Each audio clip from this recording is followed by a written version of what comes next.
Bonsoir et bienvenue sur Diego Football. Ce soir à 21h se déroulait le match entre Monaco et l'Olympique de Marseille. Un match qui s'est soldé sur un score de 3 buts à 2 en faveur des Monégasques. Donc un doublé d'Akiouche et un but de Balogun pour Monaco, contre un but de Ndiaye et un but de Gigot pour l'Olympique de Marseille. Voilà, Monaco a fait. Les deux équipes ont fait un beau match, il faut le dire. Monaco a été plus chirurgical que son adversaire. Et surtout à profiter des faiblesses offertes par l'OM. Faut qu'on se le dise. Voilà. Donc, non, Monaco a mérité sa victoire. Bien que le match ait été très équilibré, les deux équipes ont produit du jeu, sont procuré des occasions. Sauf qu'à la finition, Monaco a été bien meilleur que l'OM. Et puis surtout, l'OM a surtout un problème de gardien de but. Je suis désolé, mais ce soir, les 3 buts encaissés par l'OM sont entièrement de la faute de Paul Lopez. Il ferme même pas son premier poteau, la base de la base. Donc voilà. À un moment donné, quand on a un gardien qui se comporte comme un débutant sur le terrain, c'est pas étonnant qu'il prenne 14 buts en 7 matchs. Et puis là, si je prends les 3 derniers matchs, c'est des buts en 3 matchs. Donc il en a pris 3 face à Ajax, il en prend 4 face au PSG, et il en prend 3 encore ce soir. Non, ça c'est pas normal. Je comprends même pas qu'il garde encore les buts de l'OM. Honnêtement, si Paul Lopez continue à être titulaire, l'OM peut oublier son objectif de top 4. C'est pas possible. C'est inimaginable d'avoir un gardien qui encaisse entre 2 et 3 buts par match à chaque match. C'est pas possible de finir dans le top 4 avec ça. Faut être réaliste. Pareil, devant, là encore, l'OM a manqué de justesse. C'est à se demander pourquoi Longoria a acheté Vitinha, puisqu'il joue jamais. Donc à un moment donné, il faut se poser la question à quoi ont servi les 32 millions déboursés. Papa nous disait que en fait c'était un super joueur. C'est tellement super joueur qu'il est pas sur le terrain. Donc à un moment donné, là, ce soir, il rentre à 10 minutes de la fin. Qu'est-ce que vous voulez qu'il fasse? Non, alors que Aubameyang en Ligue 1, il est fantomatique depuis le début de saison, il continue à jouer. Correa, c'est pareil, il sert à rien, pas de passe décisive, pas de but, il joue. Alors que Harit est sur le banc. Là, encore une fois, je me pose des questions. Euh, c'est pas possible de voir autant de mauvais choix de la part, que ce soit avec De Gattuso ou des précédents entraîneurs.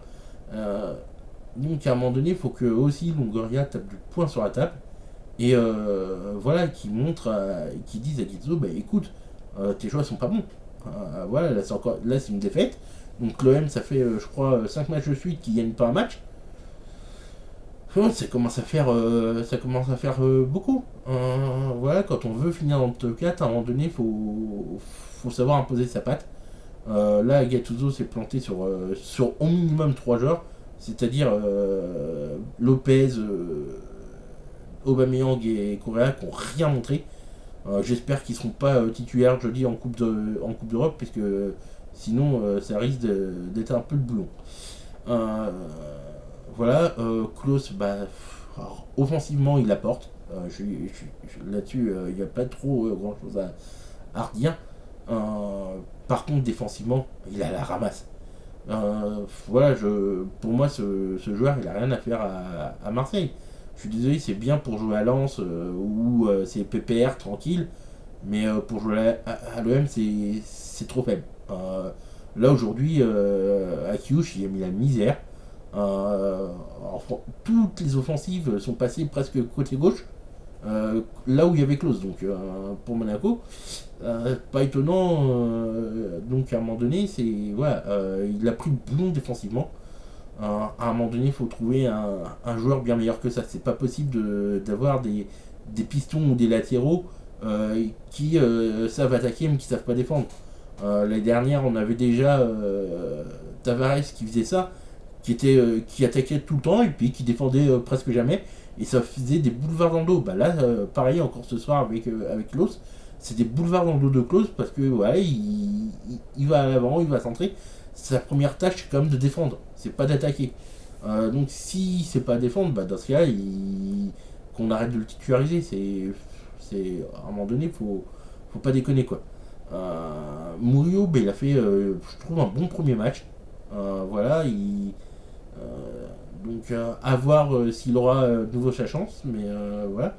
Mais il va falloir que l'OM soit défensivement bien meilleur que ça, parce qu'aujourd'hui, si MMA et Gigot ont fait plutôt un bon match, Lopez et Klose, là, faut arrêter quoi. Ils ont été complètement à la rue défensivement. Donc voilà, l'OM ne pourra pas finir dans le top 4 avec des joueurs qui savent pas défendre et puis un gardien qui est nul à chier. Voilà. Euh, je me demande si c'est pas un clone de Lopez qu'ils ont mis dans les buts, puisque l'année dernière, quand même, Lopez, il avait été bien meilleur que ça. Il avait fait 14 clean sheets sur la saison. Donc c'était pas. Là, c'est plus le même joueur. Voilà, il s'est perdu en route.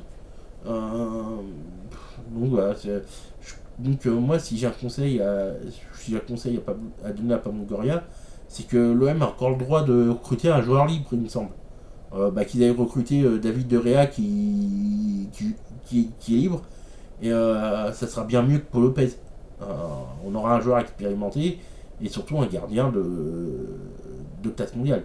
Ce qui n'est pas le cas de Paul Lopez qui est plus passoire qu'autre chose. Donc voilà, non. Donc un beau match qu'on a eu le droit ce soir, deux équipes qui ont tout donné. Mais par contre encore voilà un problème pour l'OM qui n'arrive toujours pas à tenir sur 90 minutes. Donc voilà, il va falloir qu'ils arrivent à faire quand même des matchs plus consistants. Sinon, ça va mal finir et ils seront très très loin de leur objectif en fin de saison. Merci et à bientôt.